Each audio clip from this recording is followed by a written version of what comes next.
ఈరోజు మన రెసిపీ వచ్చేసి బొంబాయి రవ్వతో ఎంతో టేస్టీగా ఉండే బ్రేక్‌ఫాస్ట్ అండి. ఈ బ్రేక్‌ఫాస్ట్ తక్కువ సమయంలోనే ఈజీగా చేసుకోవచ్చు. ఈ బ్రేక్‌ఫాస్ట్ చేసుకోవడానికి ఎక్కువ సమయం అయితే పట్టదండి. తక్కువ సమయంలో ఈజీగా చేసుకోవచ్చు. అంత టేస్టీగా అయితే ఉంటాయి. ఇంకెందుకు ఫ్రెండ్స్ ఆలస్యం, ఎలా చేయాలో ఏంటో అనేది వీడియోలోకైతే వెళ్ళిపోయి చూద్దామా మరి? ముందుగా ఒక మిక్సింగ్ బౌల్ అయితే తీసుకొని అందులోకి హాఫ్ కప్పు పెరుగైతే వేసుకోవాలి. ఇప్పుడు ఇందులోకి రుచికి తగినంత సాల్ట్, అలాగే ఒక కప్పు సోజీ రవ్వ అయితే వేసుకోవాలి. అదే ఉప్మా రవ్వ, బొంబాయి రవ్వ అంటారు కదండి, ఆ రవ్వనైతే ఒక కప్పు అయితే వేసుకోవాలి. ఇప్పుడు హాఫ్ కప్పు వాటర్ అయితే వేసుకుంటున్నాను. ఈ వాటర్ వేసుకొని మొత్తం ఇలా స్పూన్ తోటి బాగా కలుపుకోవాలి. అన్నీ బాగా కలిసిపోయేలాగా పెరుగు, రవ్వ, సాల్ట్ మొత్తం బాగా కలిసిపోయేలాగా ఇలా కలుపుకోవాలి.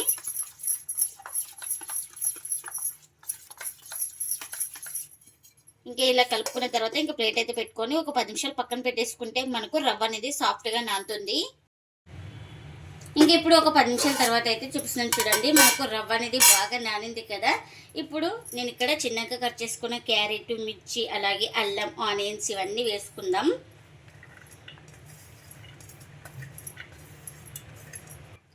ఇప్పుడు ఇందులోకి ఒక 1/4 టీ స్పూన్ దాకా వంట సోడాను కూడా వేసుకుంటున్నా. ఇవన్నీ వేసుకొని ఒకసారి స్పూన్ తోటి ఇలా బాగా కలుపుకోవాలి. అన్నీ బాగా మిక్సింగ్ అయిపోయేలాగా ఆనియన్స్, మిర్చి, అలాగే వంట సోడా, క్యారెట్ అన్నీ బాగా కలుపుకోవాలి ఇలా స్పూన్ తోటి.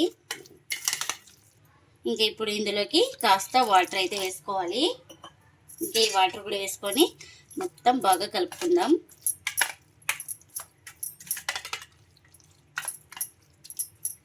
ఇలా మొత్తం బాగా కలుపుకున్న తర్వాత కాస్త కొత్తిమీర కూడా వేసుకోవాలి. ఇందులోకి ఒక స్పూన్ ఆయిల్ అయితే వేడి చేసుకొని జీలకర్ర, ఆవాలు, కరివేపాకు అయితే పోపు పెట్టుకున్నానండి. ఈ పోపును కూడా ఇందులోకి అయితే వేసుకొని బాగా ఇలా కలుపుకోవాలి. పోపు బాగా కలిసిపోయేలాగా. ఇలా కలుపుకున్న దీన్ని పక్కన పెట్టేసుకుందాం. నేను స్టీమ్ చేసుకోవడానికి ఇక్కడ ఒక ప్లేట్ అయితే తీసుకున్నానండి. ఆయిల్ అయితే అప్లై చేసుకుందాం. ఈ ప్లేట్కి వచ్చేసి ఇలా మొత్తం సైడ్ అంచులకి మొత్తం అప్లై చేసుకోవాలి. ఇలా ముందుగానే ఇలా కలిపి పెట్టుకున్న ఈ బ్యాటర్ని అయితే ఈ ప్లేట్లోకి అయితే వేసుకోవాలి. ఆయిల్ అప్లై చేసుకున్న ప్లేట్లోకి అయితే ఇలా మొత్తం వేసుకున్న తర్వాత ఇలా ఒకసారి బాగా ఇలా ట్యాప్ చేసుకోవాలి.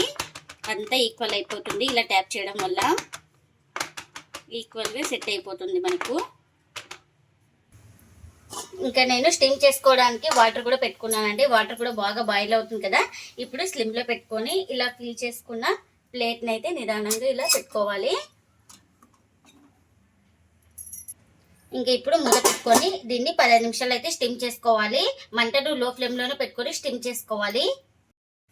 15 నిమిషాలు స్టీమ్ చేసుకున్న తర్వాత స్టవ్ అయితే ఆఫ్ చేసుకొని చల్లారిన తర్వాత అయితే చూపిస్తున్నానండి మీకు. ఇప్పుడు ఇలాంటి మన ఇంట్లో ఒక గ్లాస్ అయితే ఉంటుంది కదా, ఇలాంటి గ్లాస్ అయితే తీసుకొని ఇలా మనం షేప్ వచ్చేలాగా కట్ చేసుకోవాలి. చూడండి బాగా ఇలా లోపల వరకు ప్రెస్ చేసుకోవాలి. ఇలా అనేసుకున్న తర్వాత ఇక్కడ చూడండి ఇలా రావాలి మనకు. ఇలా గ్లాస్ తోటి ఇలా అనుకుంటే మనకు ఊడొచ్చేస్తుంది. చూడండి ఈ విధంగా అయితే వస్తుంది మనకు. ఇప్పుడు దీన్ని పక్కన పెట్టేసుకుందాం. ఇలా ఒక ప్లేట్లోకి అయితే తీసుకుంటున్నా. ఎన్ని అయితే అన్నీ ఇలానే కట్ చేసుకోవాలి. మిగిలిన ఎక్స్ట్రా అయితే ఉంటుంది కదండి, ఇలా సైడ్ అంచులకు ఇలా మనం ఇలా తీసుకొని మనకి ఏ సైజ్ కావాలో అలా తీసుకొని ఇలా రౌండ్గా ఫస్ట్ ఇలా బాగా ఒత్తుకోవాలి. ఇలా ఒత్తుకున్న తర్వాత మనకు ఇలా షేప్ అయితే చేసుకోవాలి. చూడండి ఇక్కడ చూపిస్తున్నాను కదా, ఈ విధంగా అన్నీ చేసుకోవాలి. ఇలా చేసుకున్న వాటిని పక్కన పెట్టుకోవాలి. ఒక బౌల్ తీసుకొని ఇందులోకి ఒక 3 స్పూన్ల దాకా మైదా అయితే తీసుకున్నాను. ఇందులోకి కాస్త సాల్ట్ అయితే వేసుకోవాలి. ఇప్పుడు వాటర్ కూడా వేసుకొని దీన్ని పేస్ట్ లాగా చేసుకోవాలి. ఎక్కడ ఉండలు లేకుండా బాగా కలుపుకోవాలి. ఇలా పేస్ట్ లాగా చేసుకున్నాం కదా. ముందుగా మనం ఇలా కట్ చేసి పెట్టుకున్నాం కదా, ఇలా డిప్ చేసుకోవాలి. అటు ఇటు రెండు వైపులా బాగా డిప్ చేసుకోవాలి ఇలా. ఇప్పుడు దీన్ని కాల్చుకోవడానికి ఆయిల్ కూడా పెట్టుకున్నానండి. తక్కువ ఆయిల్లో కాలుస్తున్నాం మనం, వీటిని ఫ్రై చేసుకుంటున్నాం. ఇలా నిదానంగా వేసుకోవాలి.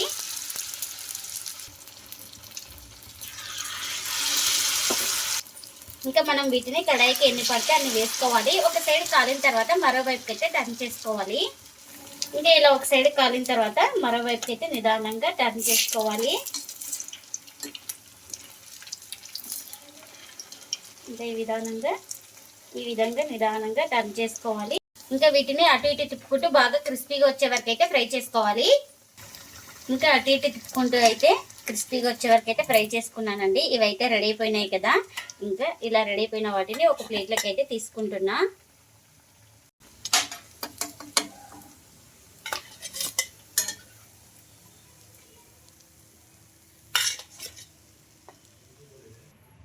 ఇంకా మిగిలిన వాటిని కూడా ఇలానే వేసుకోవాలి.